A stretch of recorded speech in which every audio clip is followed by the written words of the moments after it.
Hello, good morning, friends. Today we will learn about business profession and employment.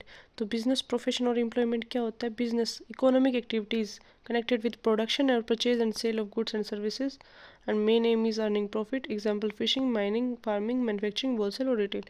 तो business क्या हुआ? Business में सारी इकोनॉमिक एक्टिविटीज़ आएंगी। जो भी एक्टिविटीज़ हमें पैसा कमाने के लिए हम करते हैं उनको हम बिजनेस में इंक्लूड करते हैं।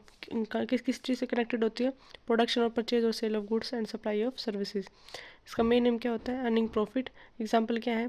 फिशिंग का, mining, farming, manufacturing, wholesale, retail. ये एग्जाम्पल्स ना एग्जाम में डायरेक्टली पूछे जाते हैं कि किस चीज़ का एग्जाम्पल है। ओके। उसके बाद आता है profession. Profession economic activities which require special knowledge and skill to be applied by individual in their occupation. जब किसी इंडिविजुअल को इकोनॉमी एक्टिविटीज़ करते टाइम किसी स्पेशल नॉलेज या स्किल की ज़रूरत पड़ती है, वो हम किस में इंक्लूड करते हैं? प्रोफेशन में।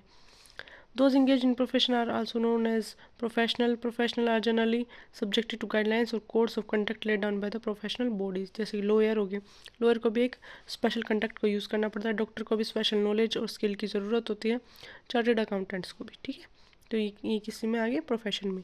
एम्प्लॉयमेंट क्या हुआ? Employment is a business activity under which employee render his service to employers in exchange of remuneration. जो मतलब क्या है? एम्प्लॉय सर्विसेज देता है एम्प्लॉयर को एक्सचेंज ऑफ रेमुनरेशन, सैलरी के बदले में। ठीक है।